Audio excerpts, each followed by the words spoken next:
The art of letting go. Fundamental life principles.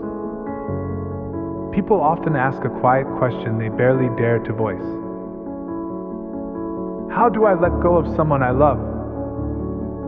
Or, how do I stop being overwhelmed by things I can't control? Letting go is not a switch you flip. It is a transformation, the reshaping of the relationship you have with your own dependency. Emotional detachment is not coldness. It is not numbness. It is the reclaiming of your inner ground, the part of you that belongs only to you. To understand that, we have to explore a few fundamental life principles. 1. What are you actually attached to? Most people think they're attached to a person. But in truth, they're attached to an idea. A symbol, a story, an image they built inside themselves. You're rarely grieving the person as they are. You're grieving what they represented. Comfort, safety, meaning, validation, hope. Your emotions don't always point to reality. They often point to your interpretation of reality. They respond to symbols more than facts. This is why heartbreak feels like a collapse. Because a piece of your internal structure was leaning on someone else. In Jungian terms, we project unlived potential, unmet needs, and hidden parts of ourselves onto others. Then we fall in love with the projection, believing it is them. But it's ourselves reflected back at us. That isn't love. That is spiritual dependency disguised as intimacy. You weren't attached to their presence. You were attached to what their presence meant. So when you say, I can't let go, the real question is, what part of myself did I place into their hands? Only when you answer that honestly does true detachment begin. 2. The real source of pain, losing your own reflection. When someone leaves your life, it feels like losing a piece of yourself. Not because they were that piece, but because you placed it in them. Heartbreak isn't only grief. It's identity fragmentation. A sense that the structure you relied on wasn't built by you. You say, they made me feel alive. Or, I don't know who I am without them. That's the core wound, outsourcing vitality. It was never their job to carry your unbuilt self. No one can carry that load forever.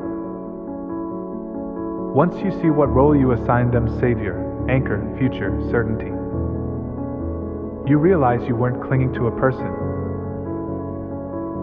You were clinging to the shelter they represented. Letting go begins not with forgetting them, but with reclaiming what you gave away. 3. The escape you didn't know you were making. Many attachments are built on escape. From loneliness, fear, uncertainty, unhealed wounds. You weren't running toward them. You were running from yourself. And anything built on escape will eventually become suffering. Because no one can permanently protect you from your own unresolved chaos. They may soothe it. They cannot solve it. So ask yourself, what pain was I avoiding? What part of myself did this attachment keep me from facing? This is where emotional liberation begins. 4. Voluntary confrontation with chaos.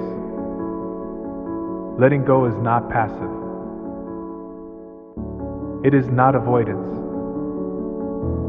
It is a voluntary confrontation with the internal chaos you've ignored. Everyone has a dragon under the bed. Fear, rejection, abandonment, uncertainty, failure.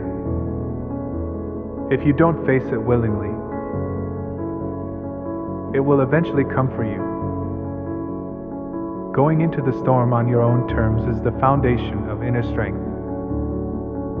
Feeling discomfort is not a failure. It is the door to resilience. When grief rises, when anger flares, when fear tightens your chest, don't run. Don't numb it. Don't distract yourself. Get curious.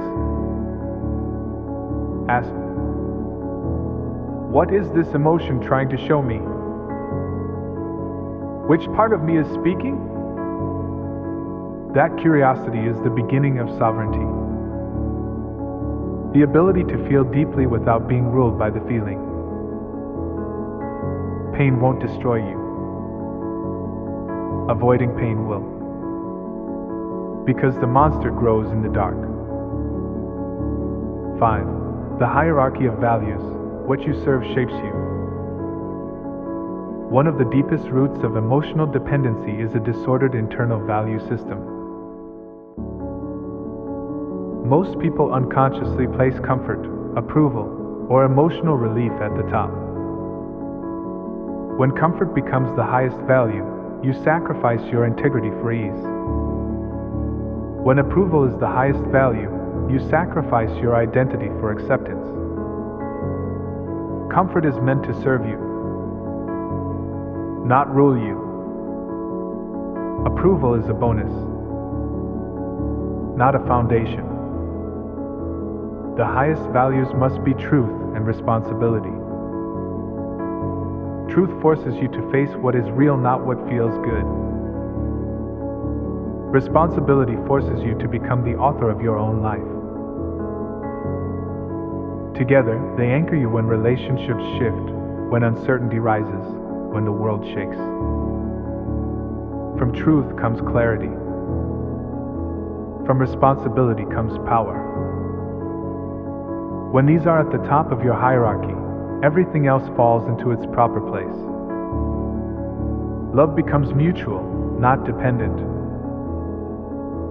Comfort becomes a gift, not a drug. Meaning becomes the compass through chaos. 6. Discipline, the physical form of your inner values. People believe identity is discovered. It isn't. Identity is built. Brick by brick. Choice by choice. Routine by routine.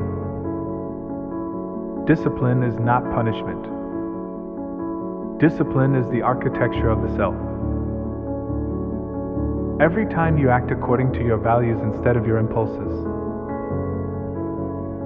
you are telling your psyche, I can be trusted. Discipline rewires your emotional responses. It strengthens character. The internal structure that allows you to let go without collapsing. Without discipline, emotions drag you in every direction.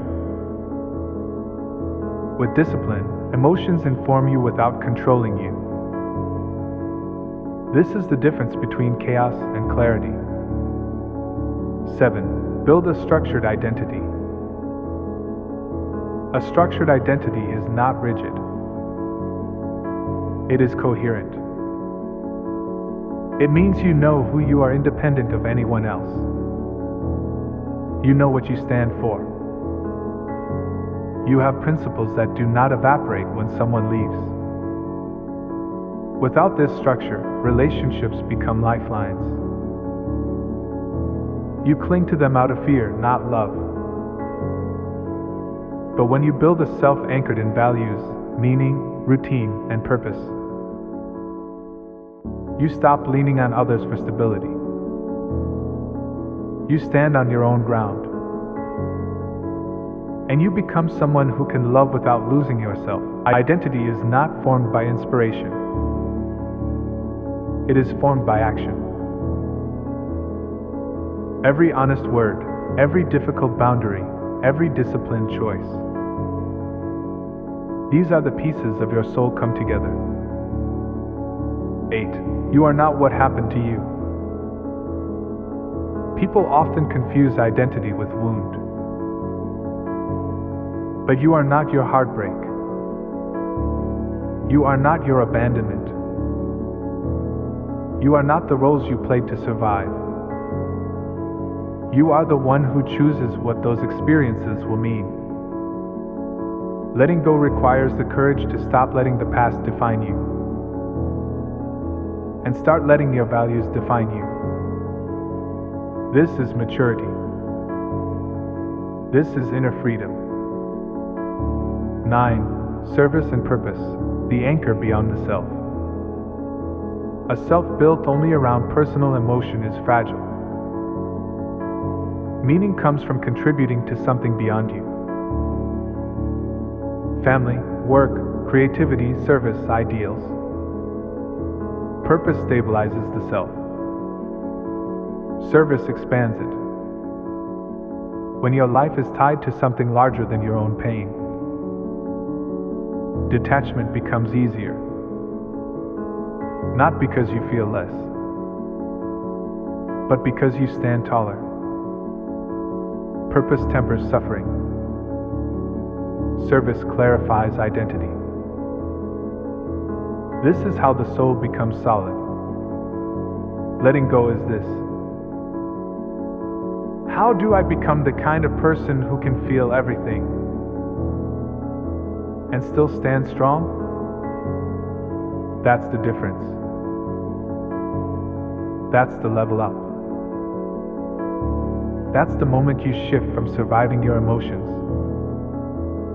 to leading them. Because listen, you weren't born to collapse. You weren't built to break. You were designed to rise. Letting go isn't the art of shutting down. It's the art of powering up.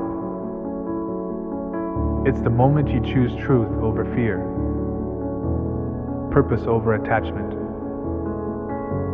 identity over dependency. You stop waiting for someone else to complete the picture, and you finally pick up the brush yourself.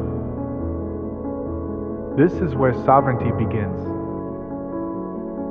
This is where the inner throne becomes yours. This is where you stop being a passenger in your own life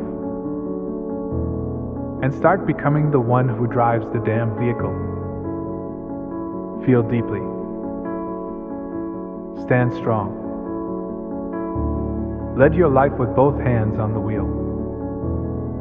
That is the art. That is the path. That is the rebirth. That is the moment everything changes because you change. And if you truly embrace that, then this right here, is the beginning of your emotional freedom, your inner fire, your unshakable self, the beginning of sovereignty over your inner world. Let's go.